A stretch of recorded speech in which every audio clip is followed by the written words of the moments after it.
Olá, eu sou a Daniela do Intocados e antes de começar com o vídeo dessa semana, eu gostaria de dar um aviso.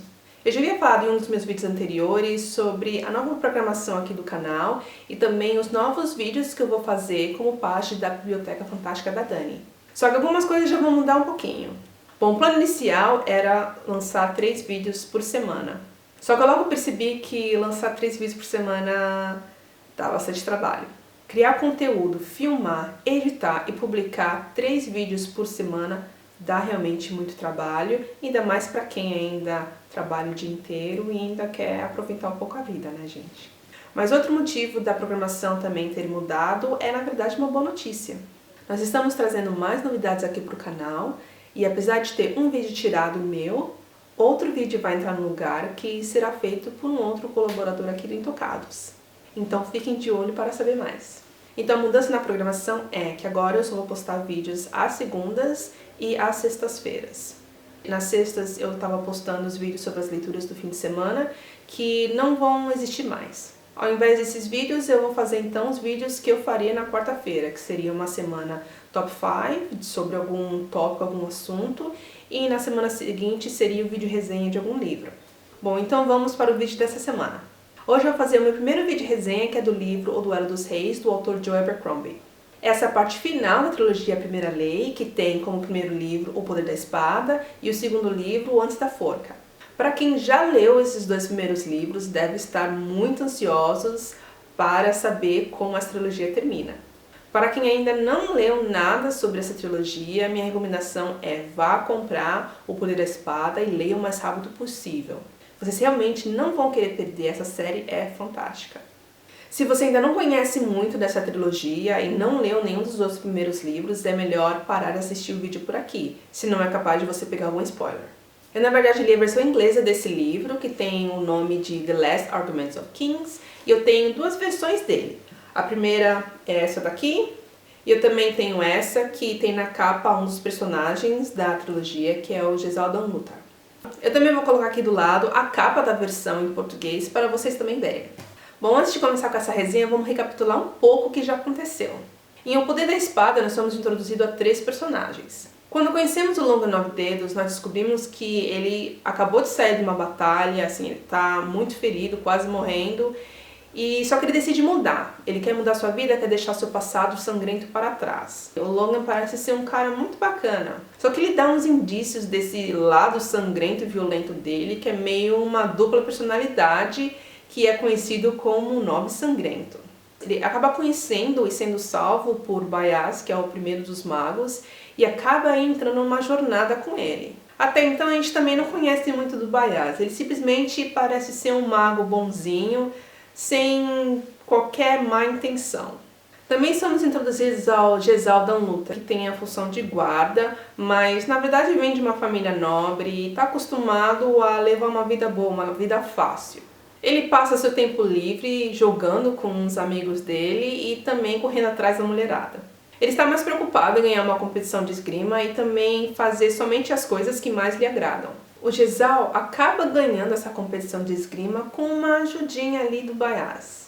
O outro personagem que conhecemos é o Sandangloka, que já foi herói de guerra, acabou sendo capturado e muito torturado e voltou completamente deformado. Só que todo o sofrimento que ele passou com as torturas serviu para alguma coisa. Ele mais do que ninguém conhece profundamente a arte da tortura. Isso serviu para que ele pudesse ganhar um novo cargo e ele, que foi torturado, passou então a ser um torturador e dos mais temidos. Em O Poder da Espada a gente não sabe muito bem aonde essa trama vai chegar. Ele mais parece um extenso prólogo onde o autor está mais interessado em nos introduzir bem profundamente a esses 3 personagens. Em Antes da Forca a coisa já começa a ficar mais interessante. Em Antes da Forca a trama começa a se estender mais. Nesse segundo livro a gente já conhece bem mais esses 3 personagens, eles já estão bem desenvolvidos, então o autor foca mais em expandir o escopo da história, desse mundo que ele criou. Então a gente acompanha aí uma longa jornada que envolve tanto Longan quanto Jezal, liderada pelo Bayaz, enquanto Sandangloka tenta sobreviver a um conflito que está acontecendo na cidade de Dagosca, que mais parece ser um caso perdido. Em O Duelo dos Reis, Joe Abercrombie desenvolve seu mundo ainda mais. E além disso, ele traz muitas surpresas que são totalmente inesperadas. Nessa parte final, o Logan Ganadeiros está voltando para casa, para o norte. Mas ele não está voltando para ter um final feliz. Por causa da guerra que está acontecendo, o Logan agora vai ter a oportunidade de acertar as contas com o rei dos nórdicos, que é o seu maior inimigo. Só que o Logan não é suficiente para esse acerto de contas. Para realmente se vingar, ele vai ter que contar com a ajuda do seu velho amigo, o Nove Sangrento. E meus amigos, nesse livro, o Nove Sangrento aparece completamente solto. E acredita em mim, não há nada e ninguém que possa detê-lo. Tudo que a gente já tinha ouvido falar sobre o Nove Sangrento, todas as histórias, todos os rumores, quando a besta está solta, a gente realmente começa a entender o porquê de tudo isso.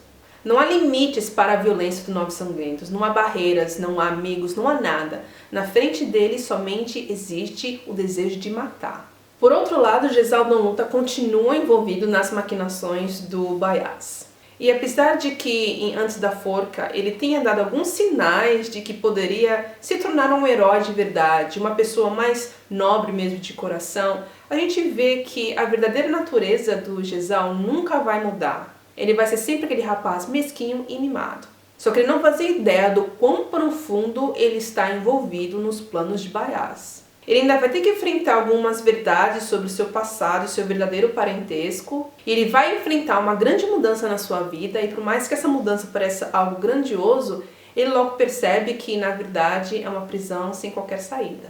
Por fim temos o Sandan Glokta, que continua sendo o Sandan Glokta. Ele, por um lado, na minha opinião, é um dos personagens que mais cresceu nessa série, mas ao mesmo tempo é o menos que mudou. A sua essência continua a mesma, ele é um verdadeiro torturador. Só que ele apresenta um outro lado completamente genial. Somente ele é capaz de entrar num jogo político muito sujo, manobrá-lo de uma maneira e ainda conseguir se beneficiar. Glokta é daqueles personagens detestáveis, todas as suas ações são abomináveis. Mas ele foi construído de uma maneira que é simplesmente impossível não amá-lo. Para mim, Sandan Glokta é um dos personagens mais fantásticos desse gênero literário. Em O Duelo dos Reis ainda vemos um pouco mais de alguns personagens secundários. O Coronel West, que é um dos poucos personagens bonzinhos e honestos dessa trilogia, acaba nos mostrando um outro lado.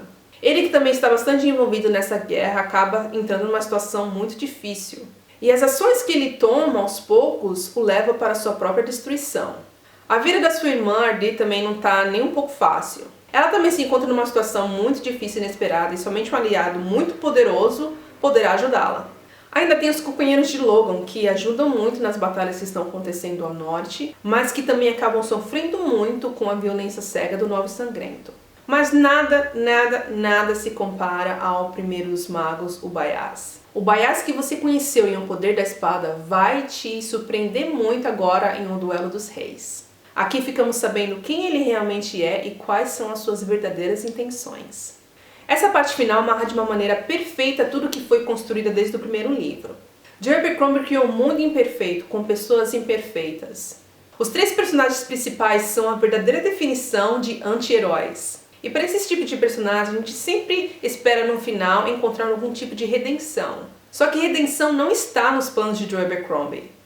Também não está nos planos dele fazer um livro com um final feliz. Esse é um mundo bárbaro, repleto de intrigas e manipulações. Mas que você pode ter certeza de encontrar em O Duelo dos Reis é um final do qual você realmente não esperava. Há tantas reviravoltas na trama e acontecimentos que são inesperados que vão te deixar de boca aberta, literalmente. Não é o tipo de história que segue uma regra, mas é certamente o tipo de história que vai te deixar querendo mais. Você vai achar muito difícil largar essa leitura. A trilogia Primeira Lei, pra mim, é um dos melhores desse gênero da fantasia mais sombria. E o que eu gosto muito dessa série é que eles são uns livros que te surpreendem do começo até o fim. Fora que eu acho o estilo de escrita do Joe Abercrombie simplesmente fantástico. É um tipo de escrita inteligente que tem um humor negro, ótimas cenas de batalhas e também ótimos diálogos. Bom, gente, eu sou super fã do Joe Abercrombie também dessa trilogia e eu posso ficar aqui falando coisas maravilhosas sobre esses livros por um bom tempo. Mas eu vou parar por aqui. Se você já está terminando o Antes da Forca ou já terminou, vá correndo ler O Duelo dos Reis, porque você não vai se arrepender. E não deixe de me contar também o que você achou. Eu quero saber quais foram as suas impressões do livro. Eu também já escrevi uma resenha desse livro, que já foi publicada lá no site de Intocados, e vou deixar o link aqui embaixo, caso vocês queiram ler. E se você gostou do vídeo, não deixe de curtir para ajudar na divulgação. E também fique de olho no nosso site e também na nossa fanpage no Facebook para mais informações e novidades. E se você quiser receber sempre as novidades aqui do canal, não deixe de se inscrever. Por hoje é só e eu volto segunda-feira para falar sobre os livros que eu vou ler agora no mês de março. Até a próxima então, tchau!